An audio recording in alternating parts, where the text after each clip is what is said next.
Hey, Zander, welcome to the show. Hey, thanks, Jason. Appreciate you having me. Yeah, excited to have you on. Tell us who you are, what you do. So I'm Zander Barth. I'm the director of Colophon New Media, and we're a website development, host, and digital marketing agency here in Charleston, South Carolina. Now, you have an interesting background. You didn't start the agency, you bought the agency, you didn't work for an agency, and you wanted this pain to get into an agency. So tell me about that. Yeah, I definitely, I think most of the people I've heard on your show have a much different background, Yes. education-wise, chemical engineer. So I started out on the factory floor, did a lot of projects there, really cut my teeth managing the boiler house and wastewater plants of the world. So probably a unique background being in a wastewater plant and then going into business business marketing. Well, Uh, I mean, there's a wide gap there. So how do you go from wastewater to wanting to buy an agency? Yeah. So I thought I'd be a plant manager and then decided I didn't want to do that. And worked for some cool companies, worked for Tesla for a little bit, and really realized I wanted to get out of the factory. And I was ready to get into something else. So I got into consulting. I did that for 3 years and kind of got exposed to higher level stuff, right? In all across different big businesses and see some cool organizations. That was very necessary. And then really, funny enough, just thought about going and getting my MBA. What's next? I always wanted to work for myself and learned about, M&A on this kind of small scale and buying small businesses.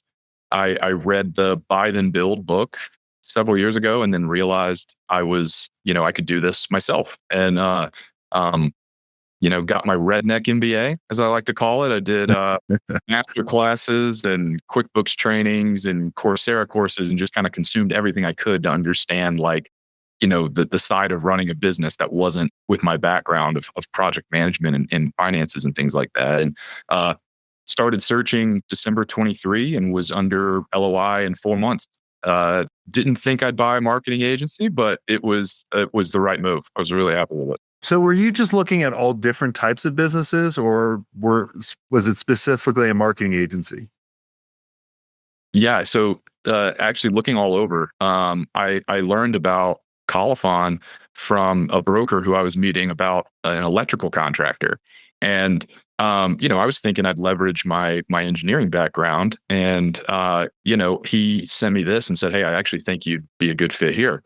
And wasn't super sure, right? It never really occurred to me, but I ended up realizing it aligned with a lot of the things that I loved was small businesses, especially locally, here in Charleston and across South Carolina and serving that part of the population, this kind of small, mid-sized businesses. And then project management, customer communications, the tech world, which I've always loved, sales, and really just, bought in. From that day, I loved it. I met the agency founder who was selling, and we really hit it off. And yeah, and from there it was due diligence. I felt like I was in the game immediately there. What did the founders stay, or did they go? Why were they selling? Right, he was just kind of in one of those transition periods. He was near retirement age. He was kind of looking to make a lot of different changes and just was ready. He'd been doing it for over 20 years. And as it is in the agency world, it can be tough. I think he was ready to kind of move to that next chapter and wanted to find someone who, wanted to take care of all the customers and learn the business. And we did a 6-month transition period, which was really good. So he was he an amazing guy, really taught me the business and kind of our team and the customers and a lot of those different things. Spent a lot of great time with me too and helped me get up to speed. And obviously I hit the ground running, and luckily the team in place is amazing. Our team's phenomenal. And so all those things really link together. What what was the biggest surprise? Was there any gotchas? Like, oh, I forgot to tell you about that. You didn't ask that. I- Yeah, I think luckily we had a good working relationship that I dodged a lot of the horror stories that you think about. I mean, The short answer, I guess, though, is yes. Like at all times, like every day, right? There's something that I was like, it's something I wasn't, thinking or had to dig deep on and really, get into the details. But I think I got incredibly lucky, especially with some of the horror stories I've heard of people diving in. I think, I even heard one on your show about someone acquiring an agency and finding, I think it was a few episodes ago with Matt Marchetta and the due diligence. You find some crazy stuff. I incredibly fortunate. I think I dodged a lot of the horror stories, but of course there's always the little gotchas, the little pieces of tribal knowledge that you missed, the customer history that pops up 2 years later. And I guess I just have tried to get good at riding the wave. Yeah. Just always be like, what does today have in store for me? Right. And did you lose any clients? Did you lose any team members when you bought? It's another, I mean, turnover is normal in our business. I don't think we had more churn than normal. That was really great. None because of the transition, which was good. It was usually for things outside the control or other things. The team, we've also kept the core together and even added a few new faces. And the team's incredibly strong. So the team being strong is just super duper helpful. Like it's been amazing working with these guys, and they spent time with me to help me get up to speed and have really bought in. I think they realized that time investment paid off. I do have some skills and good ideas, and have really got up to speed on everything we do, and trying to be a weapon in that way as well. And it's all good so far. Kept everybody together. And you don't have to say specific numbers. We don't care about that. But how did you guys structure the deal? A lot of people want to know, because a lot of people listening now, they're thinking about buying an agency, but also some people are closer to like saying, "Hey, I want to sell." Like, what was kind of the structure deal? Yeah, it was very typical. So it was 10% equity, 10% seller note, and then 80% SBA, 5A or 7A. Sorry. Okay. And pretty typical cut and dry deal. The seller note has a balloon, and that's about as crazy as it gets. Otherwise, it was pretty straightforward. I wanted to keep it simple. No earnout. Sometimes no earnout, which is risk, right? I think a lot of now that I'm in. Now I realize, I got lucky, as I've said several times on this, and that would be something I would probably say for most people do it. You're not gonna find maybe the caliber of person in a lot of deals, and you want to structure that so that I shouldn't say caliber of person, but just you want to structure that so people are incentivized to help you and help the business grow. It sounds like you got extremely lucky so far. Right. Yeah, I think so. That's awesome, because, and I think too, it's about really determining why someone wants to sell. Like when we would buy someone, I'd be like, dude, just tell me, why do you really want to sell? And a lot of times most people are like, dude, I can't take the ups and downs anymore. I feel like I'm doing it all alone. Or, some people may be like, man, I want to go travel in an RV with my wife. That would be my wife's nightmare. I would love it.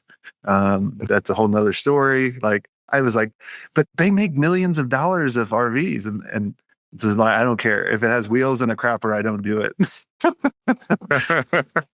But we digress. So, I think if you can find someone and really understand and really see, and everything lines up, and be like, I truly want to do this next step, and here everything is like. I'm glad that worked out for you. Yeah, I am too. I that's what I've told a lot of people, is that I got seriously lucky. It's funny because, I thought I was so prepared. I thought that my due diligence was the best. And I think maybe that was just confidence trying to like mask the insecurity of signing a very scary document that you're on the hook for a lot of money. So maybe some hubris there to mask the scared, but I really do think I just got incredibly lucky. And I think understanding motivations is huge. I tell people that ask me about my experience, it's not like I'm an expert in this or anything, but going through it is quite the experience. And I say you got to have a vibe with the seller, as weird as that sounds. I don't think there's anything more important than being able to really feel like you understand and can read each other and work well together, because it's you're purchasing someone's baby a lot of the time, and you got to respect that and respect the legacy. And you have to have someone who is exiting for the right reasons and wants you to take care of their baby and grow it, right? And is proud of that, and not and sometimes I think some ugly feelings can come up from what I've heard in a lot of other cases. Yeah, one thing I always tell people is when you're buying or selling or do a strategic partnership or whatever it is, right? If you cannot spend like a road trip with this person, like I normally say, like go over their house, right? And like that's a couple hours. But like I'm kind of thinking now, like go on a road trip, like a full day trip. And if you can get along and like you're leaving better off than you were, like it's gonna work out. If not, I love that. Right? Like if not, you're gonna go fucking crazy. Like if they don't have the same beliefs you do, their team doesn't have the same 100%. beliefs, and then you're going to come in and it's just going to be like vinegar and oil. Does that make sense? I don't know. I think vinegar and oil does mix, but oil and water, oil and water, That's it. Oil and water. Well, I love it because they go into the gas station and get one of those like snacks, and you don't agree with that. That could destroy a whole transition right there. You got to know. What? All right. Let's play a game. What would be your snack that would, if you and I were on a trip and I go in, I bring back a snack, what would totally be like, no, cannot trust that guy. I think it's if you look at, you're at one of those good gas stations, like a Wawa or a Quick Trip, or I'm East Coast, so that's typically it. And you're pulling out combos when you've got all the other things, or one of those taquitos, on the rollers. That's where you're like, all right, man. The taquito, the hot dogs that have been on the thing for years, for like 3 hours. Yeah, exactly. Can you trust that guy? What's underneath the hood of that business? Yeah, be like, man, you're eating like street meat. I love what you said though about like the team. I've talked a lot about the team, and that's our business, right? Is people, and the processes and the systems that those people execute.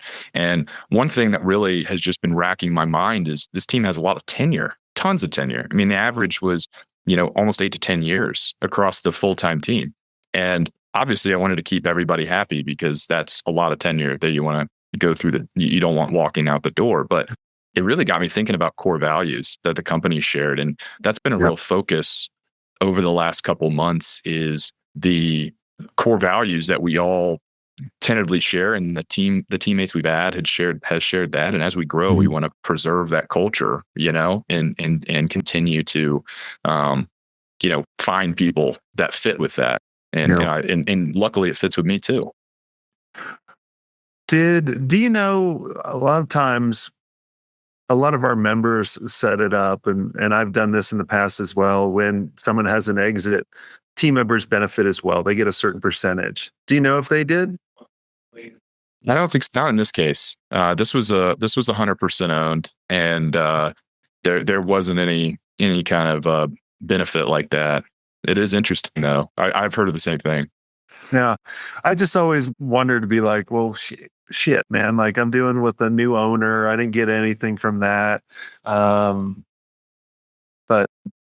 did you? I know a lot of times our members. I recently had Chris Dwyer on, who's been a member for a long time, and he bought it his first agency and did everything through ChatGPT. Like, were you putting all the numbers into AI and be like, tell me what I don't know? I would have done that. I think now. I think the last spring when I was doing this, it wasn't.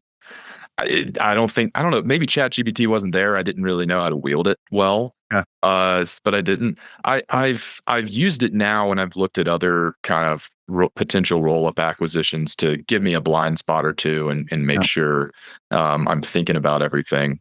But maybe hey, I'll tell you, ChatGPT is like my best friend at this point with all the stuff it can do. Yeah. So yeah, we've personally created like advisor roles and created custom GPTs for major roles like in marketing and acquisition and operations and community management, all that kind of stuff, and just fed it all this data. And it's amazing. Like, in the M&A stuff, like Chris would be like, all right, well, here's all the data. Like, and everybody listening too, I've told you guys on the podcast to do this. Take your numbers, export it out, and throw it in a ChatGPT and see what it says. Be like, hey, I'm thinking about buying this business. Would you? I mean, I saw someone say that it's like having a genius best friend that you can just toss up. Like that genius best friend isn't right 100% of the time, but they're always going to get you thinking about something. And I love that, like thinking about it in terms of that way. If you know how to communicate with your genius best friend, it can give you some good insights that you might not have thought of. And I think that's a perfect way to do it. That's how I would do it now too, is to check my blind spots. We've been building these kind of co-pilot bots. I'm not quite sure what to call them yet, for the different things we're doing in web development, trying to make them almost Colophon bots that understand what we do with our customers. And it's been super, highly recommend, especially for M&A. It'll give you insights and due diligence questions you haven't thought of. Yeah, it's crazy what everything is out there. I mean, it's just, if you have something with a lot of data, throw it into some AI tool, and it's amazing what it spits out back. Yeah, I've been telling our team that too. Is like, if you're not using AI and at a daily basis for troubleshooting, for those things that it's good at, right? Summarizing information, finding blind spots, all these other things, you're missing out on efficiency and missing out on learning how to prompt these tools that are going to really dictate how we do business. I mean, for the coming future. So it's massive opportunity. Definitely M&A bot. M&A bot would definitely be useful. Yeah. Well, awesome. Well, is there anything I didn't ask you, Zander, that you think would benefit the listeners listening in? I think you got everything. I think definitely the coolest part of my story is the M&A portion. And now I'm in I'm building an agency, and we're growing and trying to sustain all these incredible things and helping a lot of awesome customers. And it's growing. So I think everything is there. That's Colophon. That's me. And I really appreciate you having me on. Hopefully this was interesting for everybody else too. Oh, definitely. Well, thanks so much, Zander, for coming on the show. And for everyone listening, if you enjoyed this episode and you feel like you're kind of screaming into the pillow and running the agency all by yourself, and you really want to be around other cool people that understand what you're going through, that don't buy combos at the gas station, I think go check out agencymastery.io and check us out. And if we can help you out, we'll help you out. If not, we'll wish you luck. All right. Until next time, have a swank day. I hope you enjoyed this content. If you want more content like this, make sure you click on the link on the screen or check out your most popular podcast platform where the full episode is there. And until next time, have a swank day. What are you doing? Go check it out. Click on the link. I'll see you soon.